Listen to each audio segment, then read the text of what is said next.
Bismillahirrahmanirrahim. My name is Muhammad Mubashir Hussain from channel SOP Study of Physics. We are going to discuss Lenz's law today. सबसे पहले इसकी definition को देखिएगा. Induced current opposes its cause.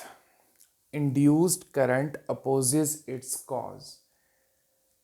According to Faraday's law, उसको इसके साथ जोड़ना पड़ेगा समझने के लिए.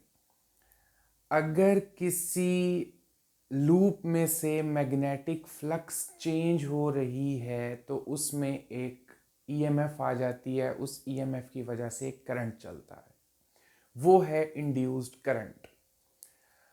अब इलेक्ट्रोमैग्नेटिज्म से आप लोग ये भी जानते हैं कि अगर किसी सर्किट में से करंट चलता है, किसी कंडक्टर में से करंट चलता है, तो उसके राउंड अबाउट एक और मैग्नेटिक फील्ड आ जाती है. इवन के इंडिविजुअल अगर एक चार्ज भी मूव करता है तो उसके भी राउंड अबाउट एक मैग्नेटिक फील्ड आ जाती है. अब लेंज़ लॉ को समझने के लिए बेहतर है कि हम दो मैग्नेटिक फील्ड्स को ज़रा अपने जहन में लाएं. एक वो मैग्नेटिक फील्ड है, ये मैं अभी एक एग्जांपल की हेल्प से भी इसको क्लियर करता हूँ.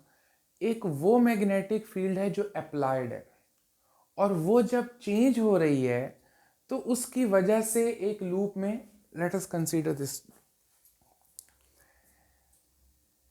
सपोज करें कि हमारे पास एक लूप है, कोई मेटालिक लूप है, कॉपर की एक रिंग है. हमने एक magnet close to it move करवाया. ये एरो इसकी वेलोसिटी को शो कर रहा है. ये मैग्नेट जब इसके नज़दीक आ रहा है तो जो एक्सटर्नल मैग्नेट की मैग्नेटिक फील्ड लाइंस कुछ इस तरह से सपोज करें, तो जब ये magnet close to this loop आएगा, लूप में से गुजरने वाली फ्लक्स इंक्रीज कर रही है, चेंज हो रही है. कैसे? इंक्रीज करके, डिक्रीज करके. इस वक्त ये मैग्नेटिक फ्लक्स इंक्रीज करके चेंज हो रही है. तो ईएमएफ इंड्यूस हो गई इस रिंग के अंदर. इस रिंग के अंदर करंट आ गया. उस करंट की डायरेक्शन कैसी होगी, लेंज लॉ हमें यह समझाता है. उस करंट की डायरेक्शन क्या होगी, तो देखते हैं क्या डायरेक्शन होगी. लेंज लॉ के मुताबिक जो करंट इंड्यूस होना है उसने अपनी कॉज को अपोज करना है. हमें यह समझ आ गई कि जब हम ये मैग्नेट को रिंग के नजदीक लाएंगे इसमें करंट इंड्यूस हो जाएगा. अब वो किस डायरेक्शन में इंड्यूस होगा, इसकी हेल्प हमें ये डेफिनेशन बताएगी. जरा देखिएगा कैसे. मैग्नेट नजदीक आया रिंग के, फ्लक्स इंक्रीज हुई, करंट इंड्यूस हो गया. और क्या करना है, करंट ने इंड्यूस होने के बाद अपनी कॉज को अपोज करना है. यहां पर कॉज थी क्या, करंट चलाने का कॉज था क्या, मैग्नेट का रिंग के नजदीक आना, ये कॉज था. तो इसको कैसे अपोज करेगा करंट, इस मैग्नेट को ऑब्वियसली रिपेल करके अपोज करेगा.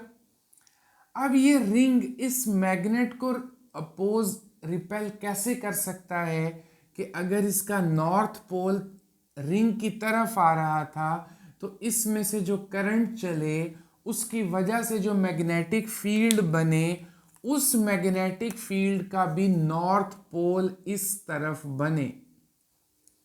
कैसे बन सकता है, यहां से जो इंड्यूस्ड मैग्नेटिक फील्ड है वो कुछ इस तरफ हो और यहां से इनटू द रिंग हो, यानी कि इस तरफ साउथ पोल बने और इस तरफ नॉर्थ पोल बने. मैं रिपीट कर दूं, ये बेसिक चीज है जो हमें पूरे लेंज़ लॉ का कंसेप्ट समझाएगी. इसलिए मैं इसके ऊपर फोकस कर रहा हूं, इसको एक से ज्यादा बार बता रहा हूं, इसको तवज्जो से सुनिएगा. लेंज़ लॉ ने यह बताया कि जो करंट इंड्यूस होता है अप्लाइड कॉज को अपोज करता है. हम देखने जा रहे हैं कि अपोज कैसे कर रहा है. एक्सटर्नल मैग्नेट का नॉर्थ पोल रिंग की तरफ पुश किया गया, ये कॉज थी, push of the magnet is a cause here. अब करंट इंड्यूस हो जाएगा ईएमएफ की वजह से अकॉर्डिंग टू फैराडेज लॉ। उस करंट की डायरेक्शन कुछ ऐसी होगी, अब आ गए हम लेंज़ेस लॉ पर, उस करंट की डायरेक्शन कुछ ऐसी होगी कि उसने मैग्नेट के नजदीक आने को अपोज करना है, यानी कि मैग्नेट को रिपेल करना है ऑब्वियसली। अब कैसे रिपेल करना है कि इंड्यूस्ड मैग्नेटिक फील्ड का नॉर्थ पोल यहां होगा, इंड्यूस्ड का साउथ पोल यहां होगा, तो मैग्नेटिक फील्ड की डायरेक्शन में मिल गई। करंट की डायरेक्शन कैसी मिलेगी बच्चों, जिस तरफ इंड्यूस्ड मैग्नेटिक फील्ड का नॉर्थ पोल बनेगा, एन को हम जरा ऐसे लिखकर एक बात याद रखें कि जिस तरफ इंड्यूस्ड मैग्नेटिक फील्ड का नॉर्थ पोल होगा उस तरफ करंट की डायरेक्शन एंटी क्लॉक वाइज होगी। और अगर यहां से देखेंगे तो जिस तरफ इंड्यूस्ड मैग्नेटिक फील्ड का साउथ पोल होगा उस तरफ से इंड्यूस्ड करंट की डायरेक्शन क्लॉकवाइज होगी। जब हम ये कहते हैं कि डायरेक्शन क्लॉकवाइज होगी, एंटी क्लॉकवाइज होगी, इसके लिए ऑब्जर्वर का स्पेसिफाई करना भी जरूरी है। हम सिंपल मैकेनिक्स से भी जानते हैं, रिलेटिविस्टिक मैकेनिक्स से भी जानते हैं कि डायरेक्शन जो है ये रिलेटिव क्वांटिटी है, एब्सोल्यूट क्वांटिटी नहीं होती। कोई किसी के लिए अप है, कोई किसी के लिए डाउन है, कोई किसी के लिए लेफ्ट है, कोई किसी के लिए राइट है, सो ऑन। तो यहाँ पर भी करंट किस डायरेक्शन में चल रहा है, क्लॉकवाइज चल रहा है, एंटी क्लॉकवाइज चल रहा है, it will be with respect to some observer. अब इस सिचुएशन में जो ऑब्जर्वर ए है उसके लिए इंड्यूस्ड करंट, क्योंकि इंड्यूस्ड मैग्नेटिक फील्ड का यहां नॉर्थ पोल बन रहा है, इसलिए इंड्यूस्ड करंट की जो डायरेक्शन है वो इसके लिए एंटी क्लॉकवाइज है। और अगर ऑब्जर्वर इधर होता, ऑब्जर्वर बी है अगर, तो उसके लिए जो इंड्यूस्ड मैग्नेटिक फील्ड थी उसका साउथ पोल है यहां पर, इसलिए उसके लिए करंट की डायरेक्शन इस तरफ से क्लॉकवाइज होगी। तो अगर नॉर्थ पोल इस मैग्नेट का पुश किया गया रिंग की तरफ, with respect to observer a current चला एंटी क्लॉकवाइज डायरेक्शन में, और इस वजह से इधर नॉर्थ पोल इधर साउथ पोल, और नॉर्थ इंड्यूस्ड मैग्नेटिक फील्ड का और नॉर्थ अप्लाइड मैग्नेटिक फील्ड का, दोनों ने एक दूसरे को रिपेल किया और इस तरह से अप्लाइड कॉज को अपोज किया गया। ये हमें लेंज लॉ समझाता है कि इंड्यूस्ड करंट कुछ ये डायरेक्शन ले लेता है कि वो अपनी अप्लाइड कॉज को अपोज करने लग जाता है, तो इस तरह से वो अपोज करता है अपनी अप्लाइड कॉज को। दूसरी इंपॉर्टेंट चीज ये समझने की है, Lenz's law cannot be directly applied to EMFs, induced EMFs. It is directly applied to induced currents. EMFs पर क्यों नहीं अप्लाई किया जा सकता इसको, induced currents पर क्यों करते हैं इसको अप्लाई? Because, तवज्जो से रीजन सुनिएगा बेटा, because ये जो अप्लाइड कॉज को अपोज करना है, अप्लाइड कॉज वैसे होती क्या है इन केसेस के अंदर? Applied cause changing magnetic field है ना, या कह लें चेंजिंग मैग्नेटिक फ्लक्स है, किसी तरह changing magnetic flux applied cause है जिसने करंट चलाया है। तो करंट चलने की वजह से एक मैग्नेटिक फील्ड आनी है, वो मैग्नेटिक फील्ड जो इंड्यूस्ड है, वो मैग्नेटिक फील्ड जो इंड्यूस थी, उसने अप्लाइड कॉज को यानी चेंज इन फ्लक्स को, चेंज इन मैग्नेटिक फ्लक्स को अपोज करना है। तो करंट बच्चों चलेगा तो मैग्नेटिक फील्ड इंड्यूस होगी ना। अगर यही मेटालिक रिंग इनकम्प्लीट होता, यहां से टूटा हुआ होता, तो इसमें ईएमएफ तो आ जानी थी, लेकिन इसमें से करंट नहीं चलना था, और इस वजह से फिर आप मैग्नेट को पास लाएं, दूर लाएं, उस मैग्नेट को कोई ऑपोजिशन नहीं फेस करनी पड़नी थी। इस वजह से it is directly applicable to induced currents and not to induced EMFs. हाँ, लेकिन अगर हमने इंड्यूस्ड ईएमएफ की पोलैरिटी डिटरमिन करनी है, या कह लें कि डायरेक्शन डिटरमिन करनी है, अगर हमें इंड्यूस्ड ईएमएफ की पोलैरिटी डिटरमिन करनी है तो हम ये इमेजिन कर लेंगे, अगर सर्किट नहीं भी कंप्लीट तो हम इमेजिन कर लेंगे अगर ये कंप्लीट होता तो करंट किस तरह चलता। उस बिहाफ पर फिर हम इस कंक्लूजन पर आ जाएंगे कि इंड्यूस्ड ईएमएफ किस तरफ को होती। तो इस वजह से इसको हम डायरेक्टली इंड्यूस्ड ईएमएफ पर अप्लाई नहीं करते, बल्कि डायरेक्टली इंड्यूस्ड करंट्स के लिए है ये। और वो मैं रीज़न दोबारा बता दूं, क्योंकि यहाँ जो ऑपोजिशन आती है वो with the help of magnetic field आती है, और करंट चलेगा तो मैग्नेटिक फील्ड आनी है। ये की पॉइंट है।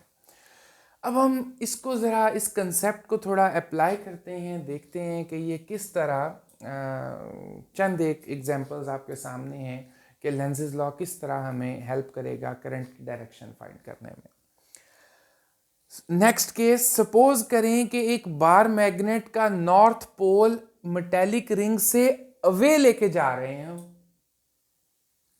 तो इससे क्या होगा, यहां से पास करने वाली मैग्नेटिक फ्लक्स डिक्रीज करेगी।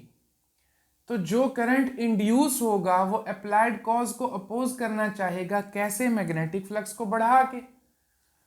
अब यहां पर से ये नॉर्थ पोल है, जो करंट चलेगा वो इस कॉज को अपोज करना चाहता है। कॉज थी मैग्नेट का अवे जाना, अपोज कैसे करेगा, मैग्नेट को पास लाना चाहेगा। करंट, इंड्यूस करंट मैग्नेट को पास लाना चाहेगा। पास ला कैसे सकता है कि जो इंड्यूस्ड मैग्नेटिक फील्ड हो उसका साउथ पोल यहाँ हो और नॉर्थ पोल यहाँ हो, तो ये इंड्यूस्ड मैग्नेटिक फील्ड और अप्लाइड मैग्नेटिक फील्ड में अभी आप अट्रैक्शन रिपल्शन को देखें तो हम मैग्नेट को अवे लेकर जाना चाह रहे हैं, और जो करंट कुछ ऐसा चला कि उसने ऐसी मैग्नेटिक फील्ड बनाई कि वो मैग्नेट को रिंग की तरफ लाना चाह रहा है। हम मैग्नेट को रिंग से अवे लेके जाना चाह रहे हैं, और इंड्यूस करंट की मैग्नेटिक फील्ड यानी इंड्यूस्ड मैग्नेटिक फील्ड मैग्नेट को रिंग की तरफ लाना चाह रही है। हो गई opposition to applied cause. Magnetic field के पॉइंट ऑफ व्यू से देखते हैं। अप्लाइड मैग्नेटिक फील्ड की डायरेक्शन यहां पर नॉर्थ से ऐसे घूम के वापस, हम सिर्फ एक पार्ट उसका बना रहे हैं। और अगर हम इंड्यूस्ड मैग्नेटिक फील्ड को देखें तो वो भी तो इस तरफ साउथ है, उस तरफ नॉर्थ है, वो भी तो बच्चों इसी डायरेक्शन में है ना।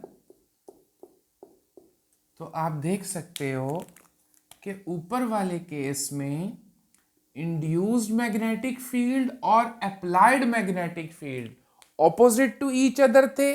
इस रीजन की नेट मैग्नेटिक फील्ड वीक हो रही थी।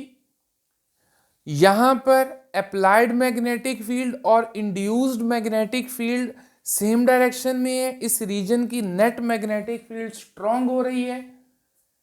सो इस तरह से with the help of induced magnetic field जो करंट होता है वो अप्लाइड कॉज को अपोज करता है।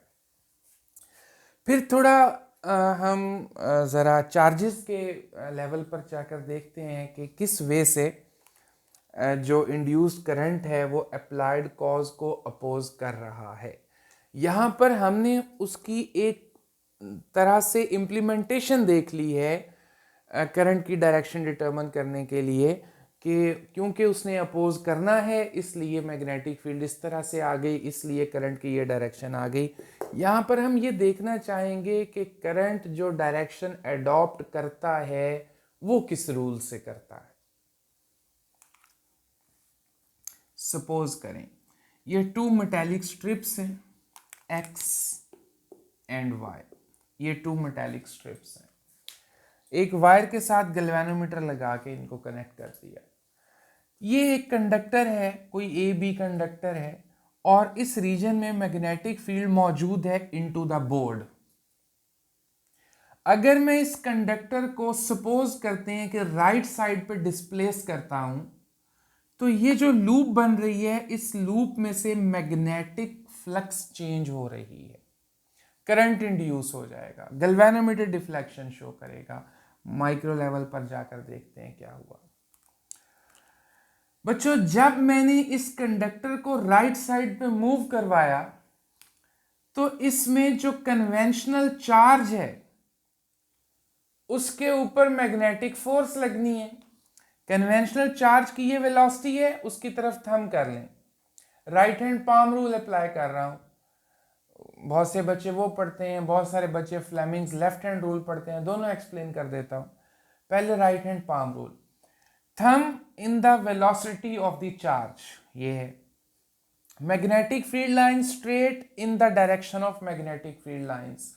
तो बच्चों, पाम के परपेंडिकुलर, ये डायरेक्शन, पाम के परपेंडिकुलर फोर्स लगती है कन्वेंशनल चार्ज पर, पॉजिटिव चार्ज पर।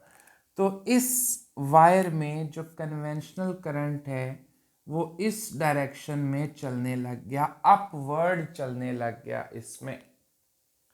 Fleming's left hand rule apply कर लेते हैं।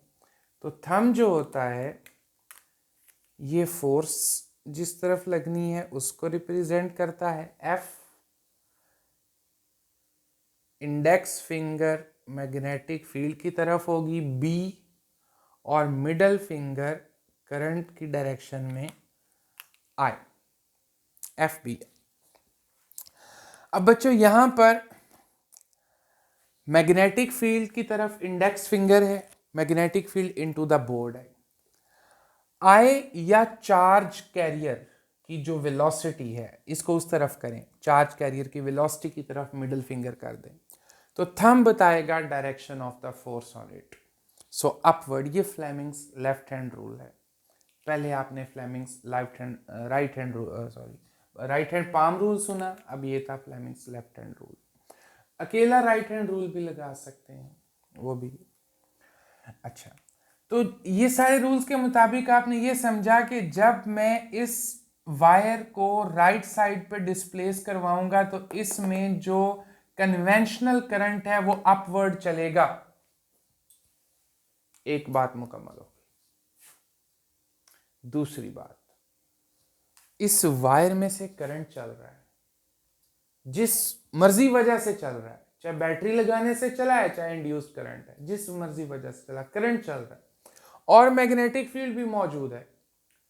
अगर कोई conductor, current carrying conductor magnetic field में हो तो उसके ऊपर मैग्नेटिक फोर्स लगती है, ILB साइन थीटा। उसकी डायरेक्शन क्या होगी? थंब करंट की तरफ, मैग्नेटिक फील्ड लाइंस की तरफ फिंगर्स हैं, पाम के परपेंडिकुलर फोर्स लगेगी, इसके ऊपर जो मैग्नेटिक फोर्स लगेगी इस कंडक्टर पर वो कुछ इस तरफ को लगेगी। करंट किस वजह से चला था? Applied force in rightward. चलने के बाद करंट ने कुछ ऐसी डायरेक्शन सेलेक्ट की कि वो चलने के बाद अप्लाइड कॉज को अपोज करे। राइट साइड पे फोर्स लगाई, इस वजह से करंट चला, और करंट चलने की वजह से जो कंडक्टर पर मैग्नेटिक फोर्स लग रही है वो लेफ्ट साइड पर लग रही है। सो इस तरह से करंट ने अप्लाइड कॉज को अपोज किया। पंजाब टेक्स्ट बुक के अंदर इसके बाद एक और एग्जाम्पल डिस्कस की गई है। उसमें ये सपोज किया गया है, इमेजिन किया गया है कि अगर ये मैग्नेटिक फोर्स इस तरफ ना लगे, यानी करंट हम इस वायर को राइट साइड पर लेकर जाएं तो इसमें कन्वेंशनल करंट अपवर्ड ना चले, सपोज कर लें ना चले, किधर चले जी? डाउनवर्ड चले। तो जस्ट इमेजिन कि अगर जो वायर को हमने राइट साइड पे मूव करवाया और से कन्वेंशनल करंट अगर डाउनवर्ड चले, तो अब मैग्नेटिक फोर्स जो लगेगी वो किस तरफ लगेगी? वो in the direction of applied force लगेगी, यानी कि अब इंड्यूस्ड करंट अप्लाइड कॉज को सपोर्ट करेगा। तो अगर ऐसा हो तो फिर क्या होगा कि अगर हम थोड़ी देर के बाद अप्लाइड फोर्स खत्म कर दें, छोड़ दें, ना लगाएं अप्लाइड फोर्स, लेकिन मैग्नेटिक तो लग ही रही है उस तरफ, तो इससे क्या होगा, फोर्स लग रही है वायर के ऊपर, चाहे हमने अप्लाइड फोर्स अब छोड़ भी दी तो मैग्नेटिक फोर्स तो उधर लग रही है, करंट चलता जा रहा है, मैग्नेटिक फोर्स लगती जाएगी। F मौजूद है, F is equal to M A. It means कि इस कंडक्टर के अंदर एक्सेलरेशन मौजूद है। एक्सेलरेशन मीन्स ये कंडक्टर स्पीड अप हो रहा है। स्पीड अप होने का मतलब इस कंडक्टर की काइनेटिक एनर्जी इंक्रीज कर रही है। With the passage of time इसकी काइनेटिक एनर्जी बढ़ती जा रही है। वो काइनेटिक एनर्जी आ कहां से रही है? नोवेयर, कोई सोर्स मौजूद नहीं है। अप्लाइड फोर्स तो खत्म हो चुकी, कब की, रिमूव कर दी। सो बच्चों, ये एक ऐसा सिस्टम बन जाएगा जो अपनी एनर्जी रिक्वायरमेंट्स खुद ही फुलफिल करता जा रहा है। ऐसा नहीं होता, या कह लें कि ऐसा सिस्टम बन जाएगा जो एक for ever on going system बन जाएगा। ऐसा भी नहीं हो सकता। यानी कि ये एक सेल्फ, बुक ने लफ्ज यूज किया है, सेल्फ परपेचुएटिंग एनर्जी सिस्टम, जो अपनी एनर्जी की रिक्वायरमेंट्स खुद ही पूरी करता जा रहा है। ये वायलेशन होगी law of conservation of energy की। इसलिए करंट ये डायरेक्शन नहीं ले सकता। तो ये एक सपोजिशन थी, तो वो सपोजिशन हमारी रॉन्ग प्रूव हुई कि करंट इस तरफ नहीं चलेगा कि वो अप्लाइड कॉज को सपोर्ट करे। अगर वो सपोर्ट करने लग गया तो this will be violation of law of conservation of energy. तो प्रैक्टिकली होता क्या है कि जो इंड्यूस्ड करंट होता है ये अप्लाइड कॉज को अपोज करता है। यानी कि जो लेंज लॉ है, it is a consequence of law of conservation of energy. It is an application of, it is according to law of conservation of energy. अगर ऐसा हो जाता कि करंट वो डायरेक्शन ना ले जो डायरेक्शन लेंजेस लॉ बताता है, तो फिर वो ऐसा सिस्टम बनेगा जो सेल्फ परपेचुएटिंग होगा, जो law of conservation of energy को वायलेट करेगा। तो इसलिए ऐसा नहीं हो सकता। अब कुछ चीज़ें हैं हमारी अंडरस्टैंडिंग के लिए, हमारी प्रैक्टिस के लिए, 2-4 एग्जांपल्स हैं कि हम यही लेंज लॉ अप्लाई करें और डिफरेंट सिचुएशन में करंट की डायरेक्शन देखें। कुछ और कंक्लूजन्स हैं। ये आप एक एग्जांपल कंसीडर करें कि मैग्नेटिक फील्ड है इस रीजन में इनटू द बोर्ड, और एक मेटेलिक रिंग पड़ा है, से कॉपर का रिंग है।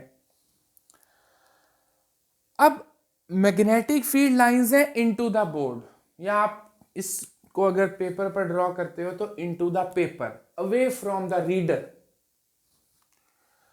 If magnetic field is constant, there is no induced current. According to Faraday's law EMF ही नहीं आनी, करंट ही नहीं चलना।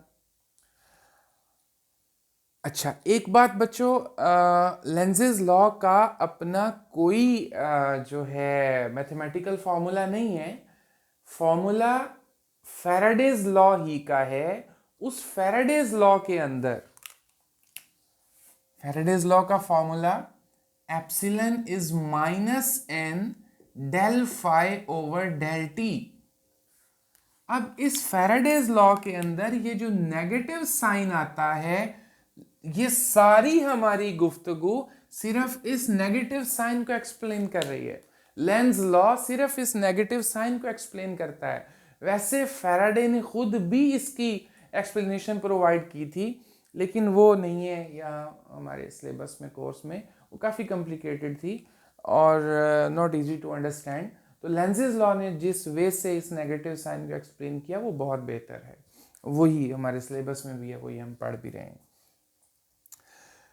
तो अगर मैग्नेटिक फील्ड कांस्टेंट है इस एग्जांपल में, इनटू द बोर्ड है, ये आ रही हैं बच्चों मैग्नेटिक फील्ड लाइंस, और ये यहाँ से आगे एक रिंग पड़ा हुआ है। अगर फील्ड कांस्टेंट है तो फ्लक्स चेंज नहीं हो रही, करंट नहीं चलेगा। If the field is increasing तो करंट की डायरेक्शन क्या होगी? अगर ये फील्ड इंक्रीज कर रही है तो इस रिंग में करंट क्लॉकवाइज होगा, एंटी क्लॉकवाइज होगा, कैसा होगा? तो ये बताने के लिए लेंज लॉ हमारी हेल्प करेगा। कैसे हेल्प करेगा बच्चों? इनटू द बोर्ड जा रही है अप्लाइड मैग्नेटिक फील्ड, और अगर ये इंक्रीज कर रही है तो जो इंड्यूस्ड मैग्नेटिक फील्ड होगी वो कैसे होगी? वो भी इनटू द बोर्ड होगी या आउट ऑफ द बोर्ड होगी? तो ऑब्वियसली वो आउट ऑफ द बोर्ड होगी, यानी कि टुवर्ड्स माई सेल्फ। तो मैंने जो इसकी magnetic field, induced magnetic field है, वो आउट ऑफ द बोर्ड है। So thumb out of the board और फिंगर्स कर्ल करूं तो एंटी क्लॉकवाइज डायरेक्शन बनेगी। सो अगर ये मैग्नेटिक फील्ड इंक्रीज कर रही है तो करंट एंटी क्लॉकवाइज या उसी को कुछ ऑथर्स क्लॉकवाइज, काउंटर क्लॉकवाइज लिखते हैं। सो अगर यहां ये into the board magnetic field increasing है तो जो करंट इंड्यूस होगा वो एंटी क्लॉकवाइज डायरेक्शन में चलेगा या काउंटर क्लॉकवाइज डायरेक्शन उसे कह लें, उस डायरेक्शन में चलेगा। इसका रिवर्स कर लें, अगर ये फील्ड डिक्रीज हो रही है तो जो इंड्यूस्ड मैग्नेटिक फील्ड होगी वो भी इसी की डायरेक्शन में होगी, यानी कि जो इंड्यूस्ड मैग्नेटिक फील्ड होगी वो भी इनटू द बोर्ड होगी। और अब मैं अगर अपना राइट हैंड की थंब इनटू द बोर्ड करके फिंगर्स घुमाऊं तो वो क्लॉकवाइज डायरेक्शन में घूमती।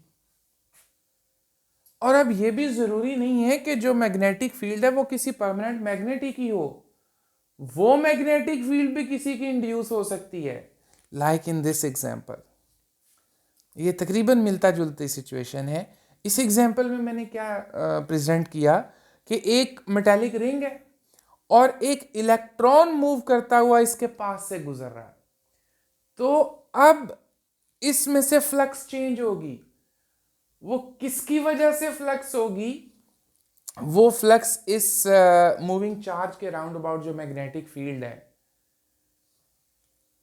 इसके राउंड अबाउट तो वो कांस्टेंट है, लेकिन जब इस रिंग के पास से गुजरेगा ये चार्ज तो सपोज इसके पास 10 टेस्ला की फील्ड है इसके राउंड, सपोज करें, वैसे बहुत ज़्यादा वैल्यू है इसके राउंड अबाउट 10 टेस्ला की। अर्थ की मैग्नेटिक फील्ड माइक्रो टेस्ला में है, 25 micro tesla to about 65 micro tesla, micro. तो से इसके राउंड अबाउट जो फील्ड है से वो 10 टेस्ला है। तो जब ये इसके नज़दीक आएगा इसमें से गुजरने वाली फ्लक्स बढ़ेगी मैक्सिमम हो जाएगी और फिर ये गुजर जाएगा तो कम होती जाएगी। इन शॉर्ट, जिस भी वैल्यू की मैग्नेटिक फील्ड थी उसने रिंग में से फ्लक्स पहले इंक्रीज करवाई और फिर डिक्रीज करवाई, तो इसलिए करंट इंड्यूस हो जाएगा। डायरेक्शन क्या होगी देख लें। ये इस तरफ हम अपना थंब नहीं कर सकते क्योंकि राइट हैंड रूल लगता है कन्वेंशनल चार्ज के ऊपर। तो ज़रा इमेजिन करें कि अगर नेगेटिव चार्ज इस तरफ जा रहा है तो हमने अपना थंब तो पॉजिटिव की तरफ करना होता है, हम अपना थंब इसके ऑपोजिट करेंगे। तो राइट हैंड की फिंगर्स कर्ल करें, थंब इसकी मूवमेंट के ऑपोजिट करके राइट हैंड की फिंगर्स कर्ल करें तो इनटू द बोर्ड जा रही हैं।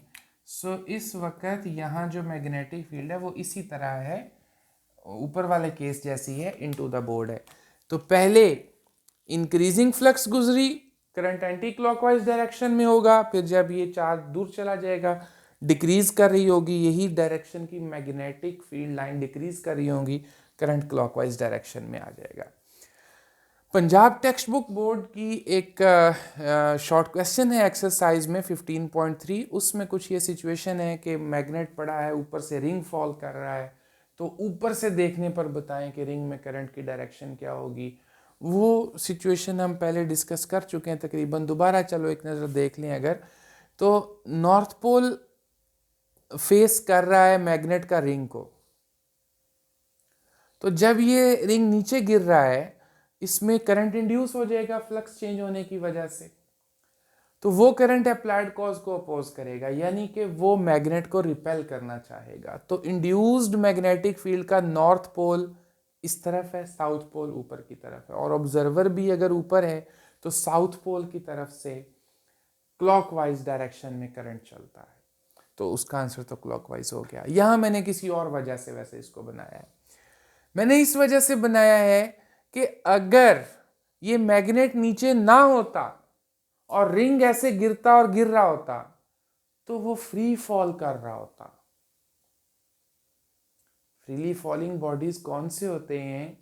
जिन पर सिर्फ एक फोर्स लगे और वो हो उनका वेट, यानी कि उनके ऊपर सिर्फ और सिर्फ ग्रेविटेशनल फोर्स लग रही हो, यानी कि उनके पास जो एक्सेलरेशन है वो सिर्फ और सिर्फ ग्रेविटेशनल एक्सेलरेशन हो।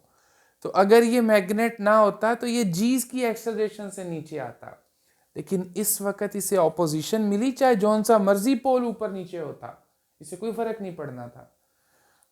अब इसकी एक्सेलरेशन लेस देन जी हो जाएगी। और अगर मैग्नेट होता, रिंग गिरता, लेकिन रिंग इनकम्प्लीट होता तो करंट ही नहीं चलना था, ईएमएफ आ जानी थी, ईएमएफ आ जानी थी, करंट नहीं चलना था। जब करंट नहीं चलना था तो अंदर मैग्नेटिक फील्ड इंड्यूस नहीं होनी थी। जब दो फील्ड्स ही नहीं आई तो कहाँ की सपोर्ट या अपोज करना।